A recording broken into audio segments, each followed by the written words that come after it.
एक कंजूस का उदाहरण आपको दें, हमारे श्री रामायणी जी उदाहरण दिया करते थे, अब तो नहीं है उनका शरीर।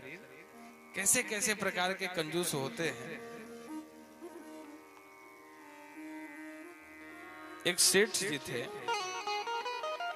अब उस प्रकार के कोई हो तो बुरा मत मानिए, हम तो उनकी बात बता रहे हैं। एक सेठ जी थे, बहुत संपन्न थे, किसी प्रकार की कमी नहीं थी, विपन्नता थी ही नहीं, बहुत संपन्न थे। लेकिन कभी कोई ऐसा कार्य नहीं किए थे कि जिनसे अपना कल्याण हो। धीरे धीरे आयु काफी व्यतीत हो गई, वृद्धता को प्राप्त हो गए। पत्नी ने कहा कि जीवन भर तो आप कमाए, एक पैसा दान कभी दिए नहीं। अरे कम से कम माघ का महीना चल रहा है, जा करके स्नान कराओ गंगा जी है। अरे कम से कम स्नान तो कर सकते हो।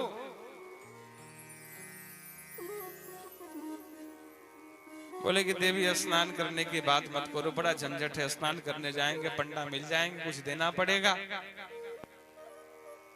बोले रे कमाते तो हो इतना, दान पुण्य तो कभी करते नहीं, कम से कम गंगा जी चले जाओ कर आओ। बोले देवी तुम कहती हो तो जाना तो पड़ेगा ही। अब बेचारे रीवा से पैदल ही निकले। बोले गाड़ी से जाएंगे तो पैसा देना पड़ेगा, पैदल जाएंगे तो एक दो दिन में तो पहुंच ही जाएंगे। घर से निकले,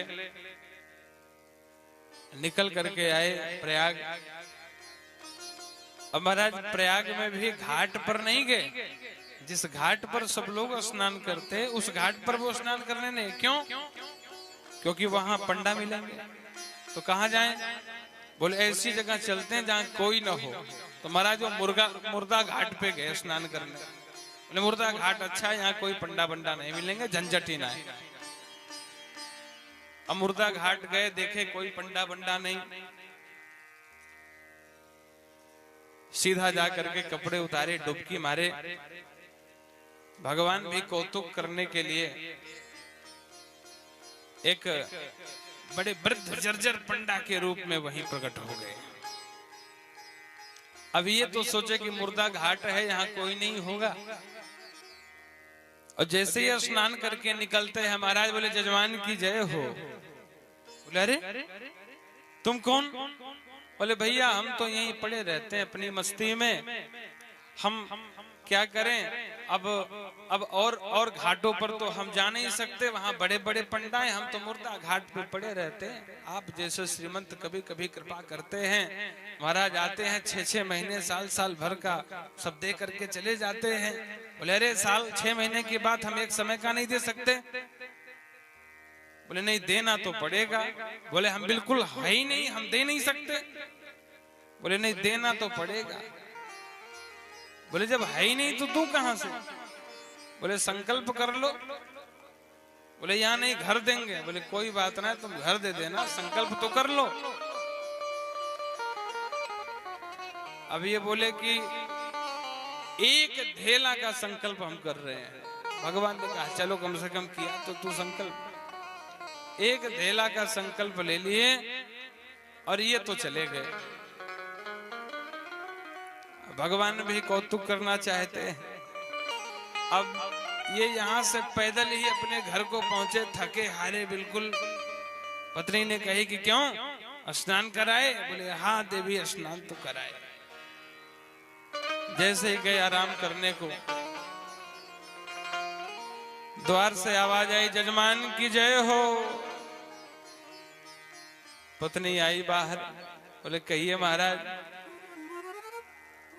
बोले देखो भाई आपके पति जो हैं स्नान करने आए थे और वो एक धेला का संकल्प करे आए हैं, और उन्होंने कहा था कि घर आओगे तो हम देंगे।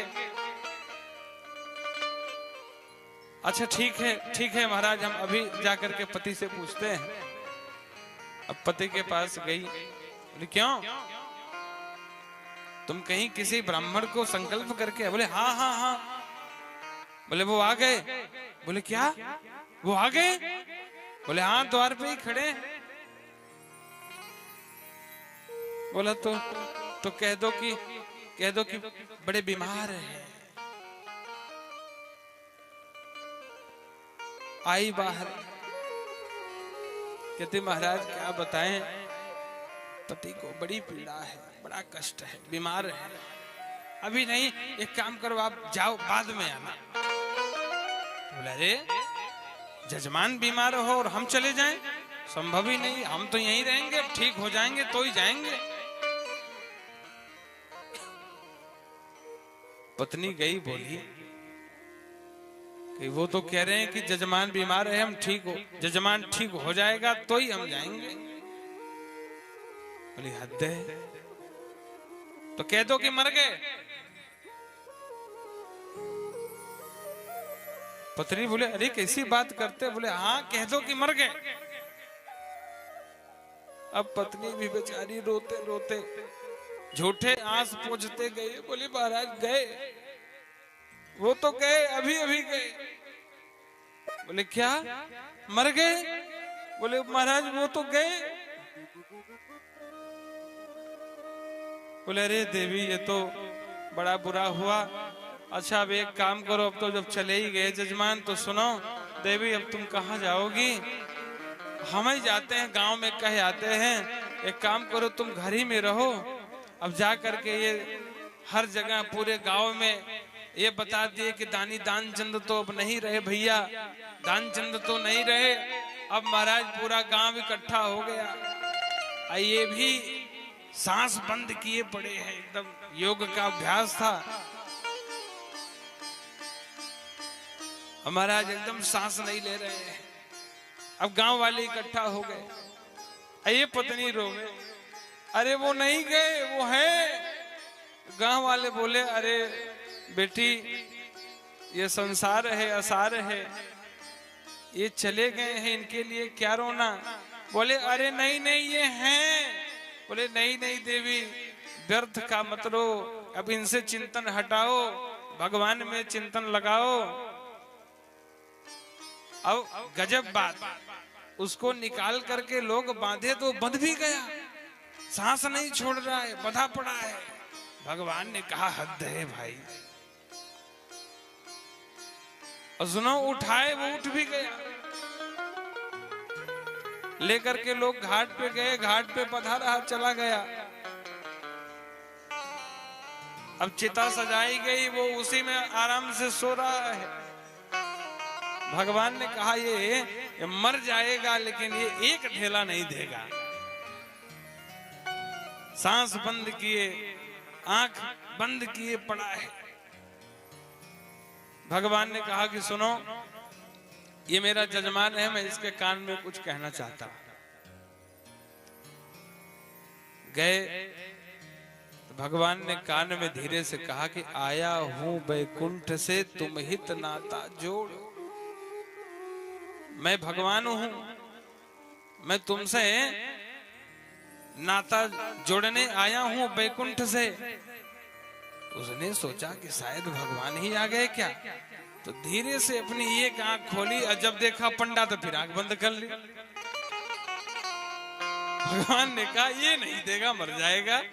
भगवान ने कान में कहा अच्छा सुन, तू क्या चाहता है।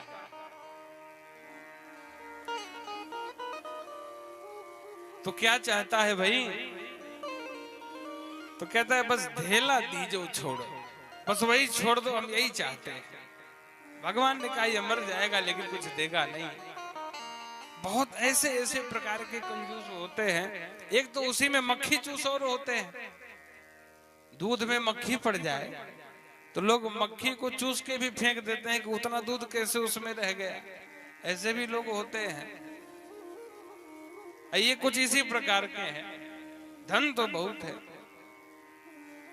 अच्छा पत्नी जो है धुंधुली, बाप रे बड़ी करकसा, इतनी करकसा धुंधुली कि अपनी बात मनवावे,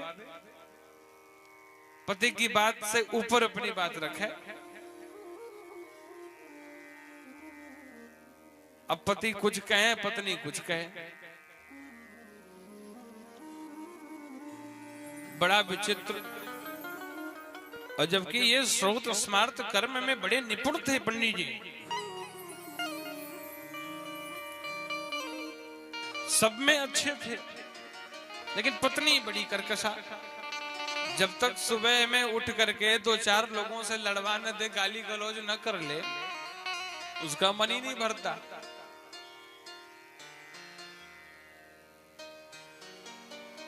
आत्मदेव पंडित जी बड़े दुखी रहते हैं, बहुत दुखी रहते हैं। मालूम है क्यों? क्योंकि आत्मदेव पंडित जी के पास धन तो बहुत है, लेकिन कोई खाने वाला नहीं है, बच्चे ही नहीं है, संतति नहीं है, संतान नहीं है, इसलिए दुखी रहते। सब छोड़ छाड़ करके वन में गए, बोले आज मैं मर जाऊंगा, क्योंकि बिना संतान के जीना क्या जीना, संतान ही ना हो तो क्यों जीऊं। वन में जा करके महाराज रुदन करने लगे, रोने लगे। उधर से एक महात्मा वन के मार्ग से गुजरे, तो उन्होंने देखा कि एक ब्राह्मण रो रहा है। सोचा कि शायद भगवान की तड़प लगी हो, चल करके पूछें क्यों रोता है। ब्राह्मण देवता गए, कहते हैं कि कथम रोदिस विप्रत्वं काते चिंता बलीयसी वदत्वं सत्वरं मह्यं स्वस्य दुःखस्य कारणम्। कथम रोदस्य विप्रत्वं, हे विप्र देवता तुम क्यों रुदन करते हो? अरे कोई कष्ट हो तो हमसे निवेदन करो, क्यों रोते हो? भगवान को प्राप्त करना चाहते हो? कहता फिर क्यों रोते हो? ब्राह्मण देवता कहता है कि क्या कहूं भगवान, सुबह सुबह मैं उठ करके स्नान आदि करके जब अंजलि में जल लेता हूं भगवान सूर्य के अर्घ्य के लिए, तो महाराज पितरों की अप्रसन्नता से, पितरों के शाप से मेरी अंजलि में लिया हुआ जल गर्म हो जाता है। मेरे सामने आंगन में तुलसी का बिरवा है, कभी हरा भरा नहीं होता, हमेशा सूखी रहती है। गौ माता बांझ रहती है। मैं कोई भी फल लाता हूं ना, तो यत फलम मद गृहायातम, कहते हैं तच्च शीघ्रम विनश्यति। मैं जो भी फल लेकर के आता हूं वो शीघ्र ही नष्ट हो जाते हैं। ऐसा लगता है कि पितर मुझसे असंतुष्ट हैं। मुझे कोई पुत्र नहीं है, मुझे कोई संतान नहीं है।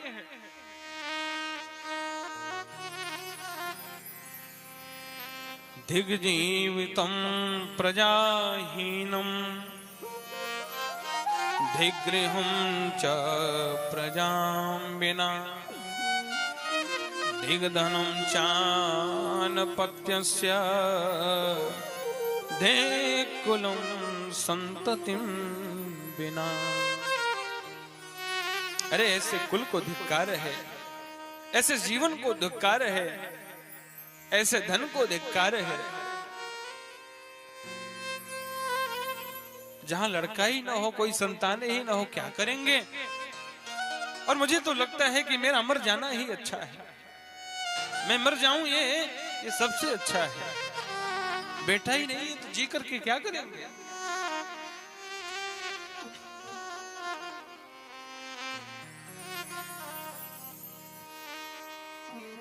महात्मा कहते हैं राजन, मुंचा ज्ञानं प्रजारूपं बलिष्ठा कर्मणो गतिः विवेकं तु समासाद्य त्यज संसार वासना। संसार की जो वासना वासित लोग हैं, इनको ये उपदेश देना चाहते हैं कि अरे संसार के वासियों, इसी वासना में फंस करके मत जियो कि मुझे बेटा बेटी नहीं है तो मर जाना ही ठीक है। अरे आपको बेटा नहीं है, भगवान की कृपा, भगवान को ही बेटा मान लो ना। ये मुंचा ज्ञानम, व्यर्थ की ज्ञान को, वार्ता को छोड़ो। अरे आप भजन करो, भगवान को ही बेटा मानो ना। और कहते हैं कि मैं तो तुम्हारी मस्तक की रेखा को देख रहा हूं। सप्त जन्मावधि तब पुत्रो नहीं बचा, नहीं बचा। मैं ये देख सकता हूं कि अरे तुम इस जन्म की कौन कहे, 7 जन्मों तक तुम्हारे मस्तक की रेखा पढ़ करके बता रहा हूं पुत्र नहीं है। अरे इस जन्म की कौन कहे आगे 7 जन्मों तक भी तुम्हें पुत्र होने वाला नहीं है, पुत्र नहीं होगा। अब तो महाराज एक जन्म की कौन कहे, इधर तो 7 जन्म पुत्र नहीं होने हैं, अब तो और कष्ट हो गया।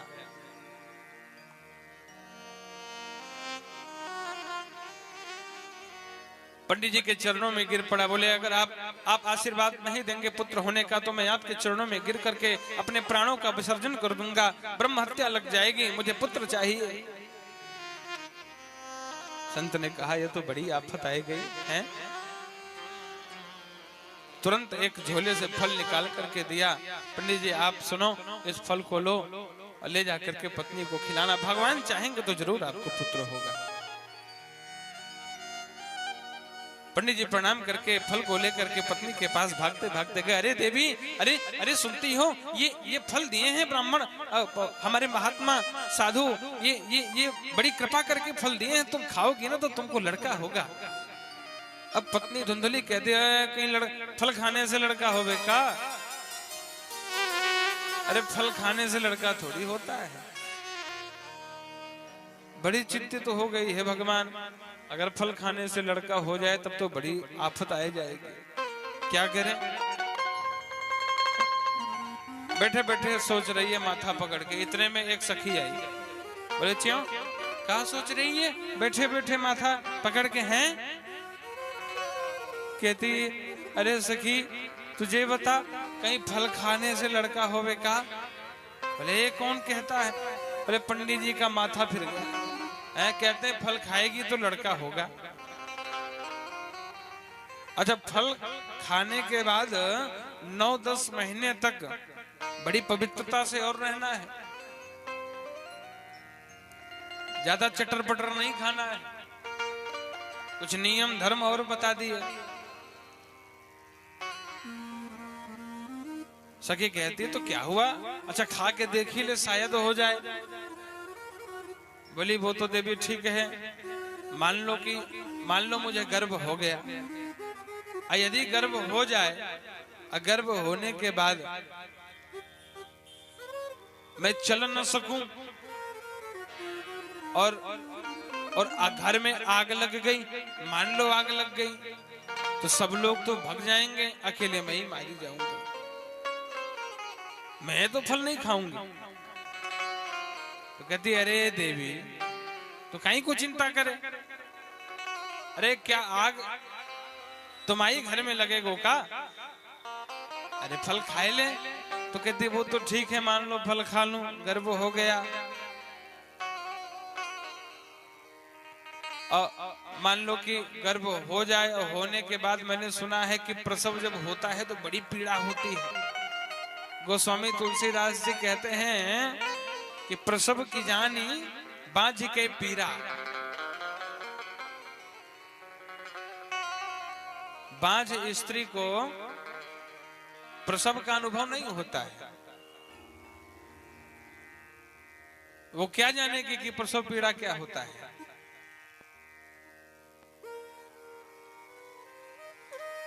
कहती है कि मैं तो फल नहीं खाऊंगी। अच्छा मान लो मैं यदि फल खा लूं और फल खाने के बाद लड़का हो गया तो उसकी सेवा कौन करेगा?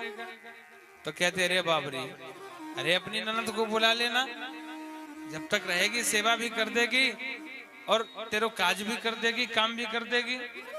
तो कहती अरे राम राम राम, ननद को तो नाम मत लियो, महाचोटिन, अगर वो आ गई तो कुछ नहीं बचेगा, सोई अपने घर से ही उठा उठा करके ससुराल में भेजती रहेगी, पतोई भी नहीं चलेगी, उसको तो बुलाना ही मत। सब मिला करके वो फल नहीं खाई। एक दिन बहन आई, बहन ने कही कि सुन, फल बल खाने से पुत्र नहीं होता है, तो देख मेरे पास धन तो है नहीं लेकिन खाने वाले बहुत हैं, और तेरे पास खाने वाले नहीं है, धन बहुत है। तो तू एक काम कर कि जब मुझे, अब चूंकि गर्भ है मुझे, तो अब मुझे लड़का होगा, और जब मुझे लड़का हो जाएगा तो तुम मेरे लड़के को ले आना और मेरे पति को कुछ पैसे धन दे देना, उनका मुंह शांत हो जाएगा, और तू कुछ ऐसा वैसा नाटक कर कि तेरे पति न समझ पावे। उसको ये विवेक दी तो वो बड़ी प्रसन्न हो गई कि हाँ ये ठीक है, और ले जाकर के फल को गौ माता को खिला दी। और इधर महाराज 9 महीने बाद जब उसको गर्भ हुआ, बालक हुआ, तो उसको तो ले गई बदल आई, और इधर वो धन ले जाकर के दे दी। अब विचार करिए कि जो फल को गौ माता को खिलाई, 3 महीने बाद उसके भी गर्भ से बालक हो गया। अच्छा, उन बालक का जो कान था वो तो था गौ माता के आकार का, और बाकी स्वरूप जो था वो बिल्कुल मनुष्य के रूप का था। तो इनका नाम तो पड़ा गोकर्ण, और उनका नाम चूंकि धुंधली का पुत्र है तो नाम पड़ गया धुंधकारी। वो खुद धुंधली थी, नाम और रख दी धुंधकारी।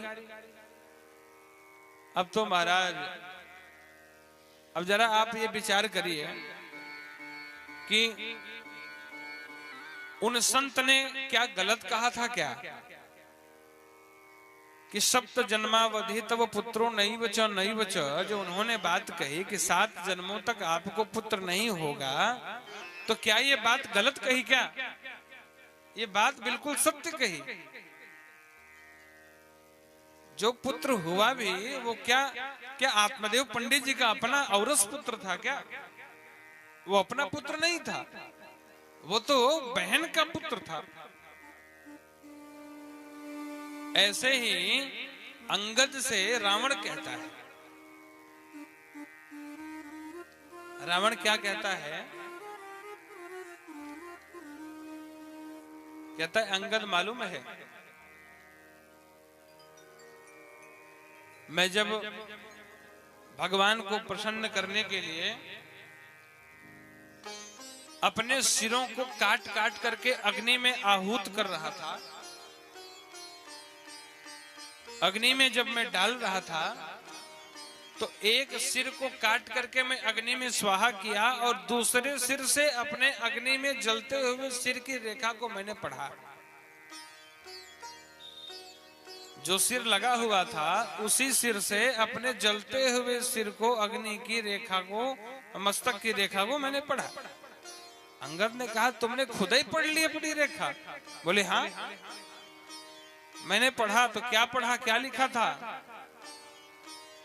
तो रावण कहता है, बोले जरत बिलो क्यों जब ही कपाला, जरत बिलो क्यों जब ही कपाला, जरत बिलो क्यों जब ही कपाला, जरत बिलो क्यों जब ही कपाला,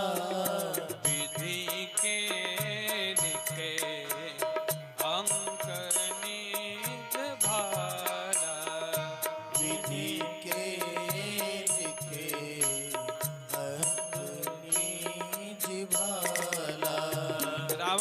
कहता है कि एक सिर तो जल रहा था और दूसरे सिर से मैंने अपने जलते हुए सिर की रेखा को पढ़ा। मैंने देखा कि विधिना ने उस सिर की रेखा पर लिखा है। क्या लिखा है? नर के कर आपन बध बाची,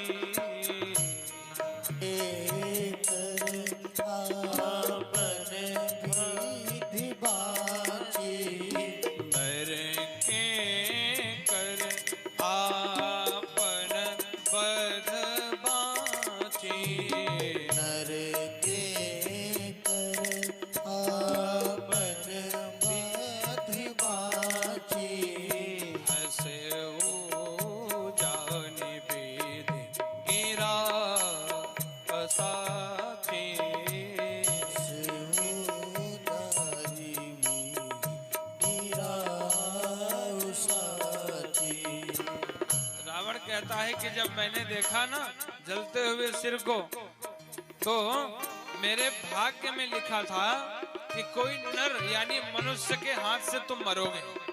रावण अपने को सोचता है कि देखो तो सही, विधाता ने लिख दिया कि मैं एक मनुष्य के हाथों से मरूंगा, तो क्या विधाता ने गलत लिखा था क्या? लेकिन रावण फिर कहता है, सोमन सोझी त्रास नहीं मोरे, समाधि त्रास नहीं मोरे, सोमन सोझी त्रास नहीं मोरे, सोमन समाधि त्रास नहीं मोरे, लिखा बिरंची जरमति भोरे, लिखा बिरंची जरमति भोरे, लिखा बिरंची जरमति भोरे, लिखा बिरंची जरमति भोरे। रावण ने उस लिखे हुए मस्तक की रेखा को जब पढ़ा तो रावण हंसा। कहता है कि देखो तो सही, ब्रह्मा को है, ब्रह्मा की बुद्धि भी सठिया गई है, ये बिल्कुल पागल हो गए, कुछ भी लिख दे रहे हैं। जब हमारे आचार्य लोग संकल्प पढ़ते हैं, विष्णु विष्णु विष्णु श्रीमद् भगवतो महापुरुषस्य विष्णुराज्ञाः प्रवर्तमानस्य ब्राह्मणो अहनि द्वितीय परार्धे, यानी ये ब्रह्मा का दूसरा पहर चल रहा है। ये अब 50-60 के ऊपर चल रहे हैं ब्रह्मा। तो रावण ने कहा कि अब ये सठिया गए हैं, ये इनकी बुद्धि मारी गई है, कुछ भी लिख दे रहे हैं। बताओ, हम रावण, हमको कोई मनुष्य मार सकता है क्या? लेकिन मारा किससे रावण? कोई मनुष्य ने ही तो मारा रावण को, भगवान ने मारा। ऐसे ही अच्छा, व्यक्ति को विश्वास नहीं होता। कुंडली व्यक्ति रोज दिखाता है। अभी कोई अच्छा कुंडली देखने वाले ज्योतिष आ जाएं तो उनसे डेली अपने बच्चे की या अपनी कुंडली दिखवाएगा। यदि पंडित जी कह दें कि भैया देख सतर्क रहना, राहु बकरी है, केंद्र में है, थोड़ा सा सतर्क नहीं रहोगे तो हड्डी बड्डी टूटेगी, दिखवाता तो डेली है लेकिन विश्वास नहीं करता, और बाद में टूटती है, बाद में होता है, लेकिन विश्वास पहले नहीं करता। ऐसे ही पंडित जी ने पहले ही कहा था कि तुम्हारे भाग्य में पुत्र है ही नहीं, लेकिन ये माने नहीं। तो क्या पंडित जी को अपना खुद का पुत्र था क्या? अपना पुत्र नहीं था, वो तो गाय का पुत्र था, वो बहन का पुत्र था। बाद में महाराज धुंधकारी इतना दुष्ट हुआ, इतना दुष्ट हुआ। सब लोग कथा जानते ही है धुंधकारी का, गोकर्णोपाख्यान तो सबको पता है। माता जी को पीटता, पिताजी को पीटता, पिता बड़े दुखी हो गए। रोने लगे। गोकर्ण जी आकर के उपदेश दिए कि अब इसको छोड़ो, अब इनके चक्कर में मत पड़ो। बोले पिताजी तुम रोते क्यों हो, पहले ये बताओ। बोले बेटे क्या करूं, पहले तो मैं इसलिए रोता था कि मुझे पुत्र नहीं है, लेकिन आज इसलिए रोना पड़ता है कि मुझे पुत्र क्यों है। इससे अच्छा तो मैं बिना पुत्र का ही था, कम से कम पुत्र न होता तो ये दिन तो न देखता। पंडित जी पहले ही कहे कि क्या करोगे पुत्र लेकर के। बोले अब तुम बताओ मेरे कल्याण का मार्ग क्या है। कहते कुछ नहीं, अब तो अधोक्षज की भक्ति करो, जाओ वन में निकल जाओ। पिताजी अब आप जाकर के भक्ति करो भगवान की। जाते हैं और जाकर के मधुर वन वृंदावन में आकर के 10वां स्कंद का आश्रय लेते हैं और अपना कल्याण कर लेते हैं। इधर पत्नी धुंधली अकेले पड़ जाती है, धंधकारी बड़ा पीटता है। एक दिन माता जी कुएं में गिर जाती है, मर जाती है। जब माता पिता रहे नहीं तो गोकर्ण जी भी चले गए तीर्थाटन करने, और इधर ये अब तो वेश्याओं का संग करता था। बाहर 5-5 वेश्याओं को घर में ही ला करके रख लिया। एक दिन राजा के यहाँ से चोरी करके आया। वेश्याओं ने जब सुना कि ये तो राजा के यहाँ का माल चुरा करके लाया है, वेश्याएं डर गईं। समझ गए कि यदि राजा खोजबीन करवाएगा, पता चलेगा कि ये चुरा करके लाया है, तो शायद हम सब भी पकड़ी जाएंगी, मारी जाएंगी। तो क्या करें। बोले ऐसा है, सोते सोते इसको मार देती हैं और धन लेकर के चंपत हो जाती है। धंधकारी सोया तो महाराज गला घोट घोट करके मारने लगी। नहीं मरा तो जलते हुए अंगारे को ला करके मुख में डाल डाल करके मार डाली, और वहीं खोद करके जमीन को और उसी के अंदर गाड़ करके धन लेकर के भग गई।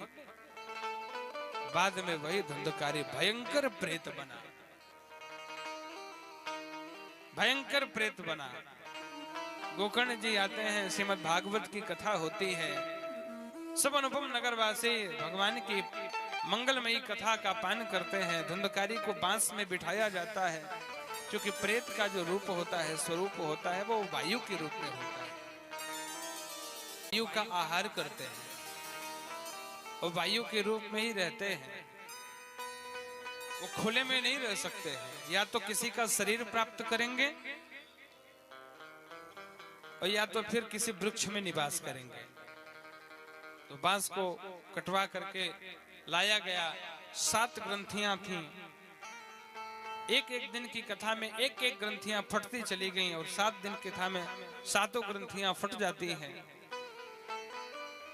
धुंधकारी के लिए महाराज भगवान के पार्षद विमान लेकर के आते हैं। धुंधकारी शरीर विमान से वैकुंठ को प्राप्त होता है।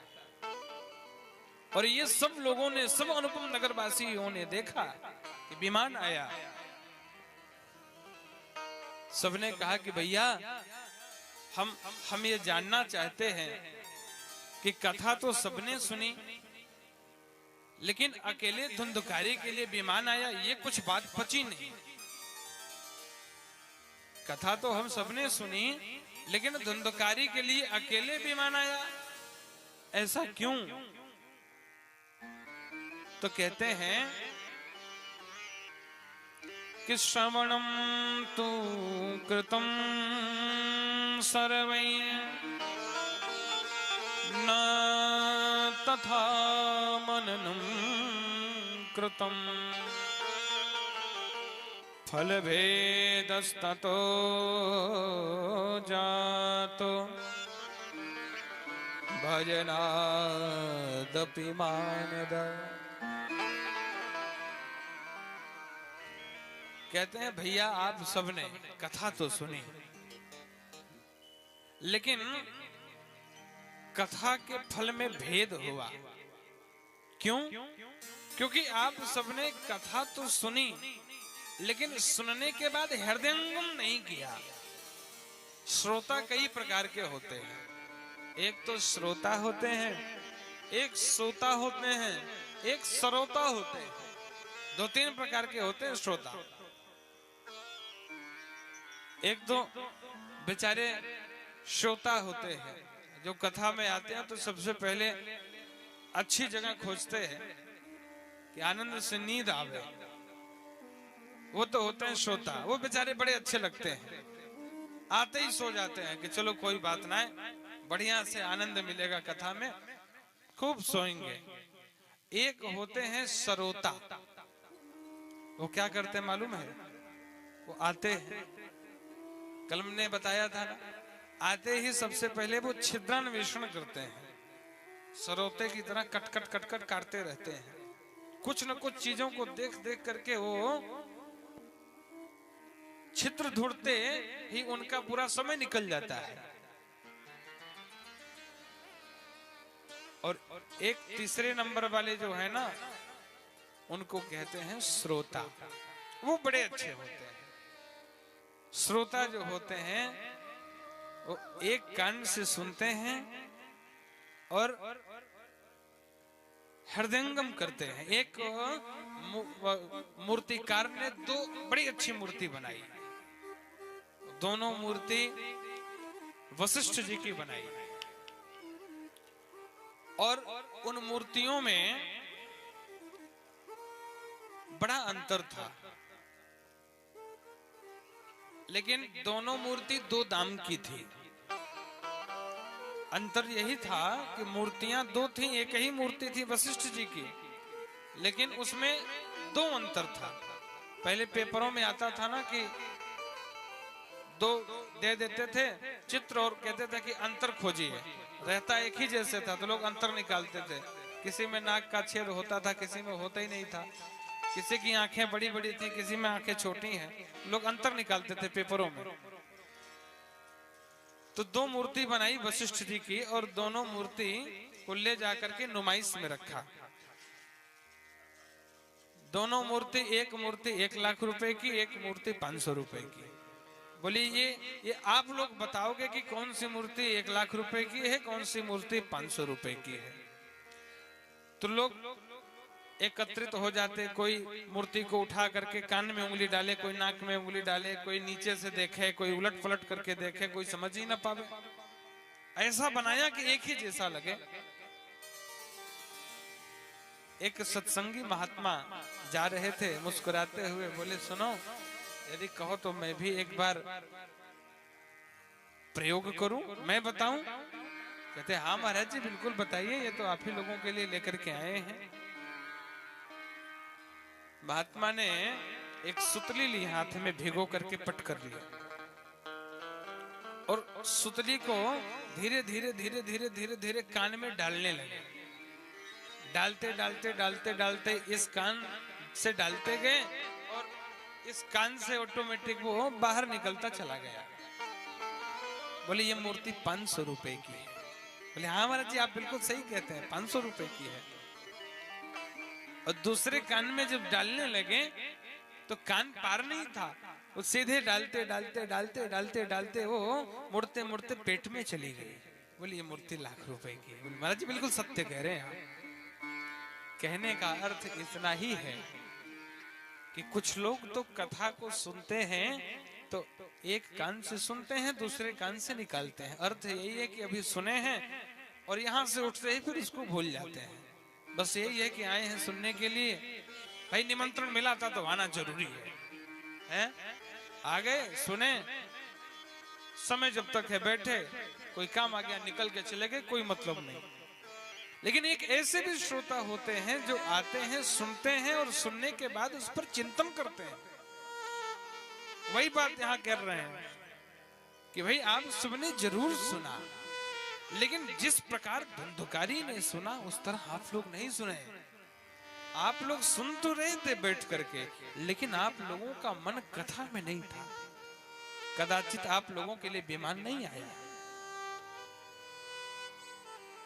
कहते तब बोले अदृढ़ं चाहतं ज्ञानम प्रमादेन हुतं सुतं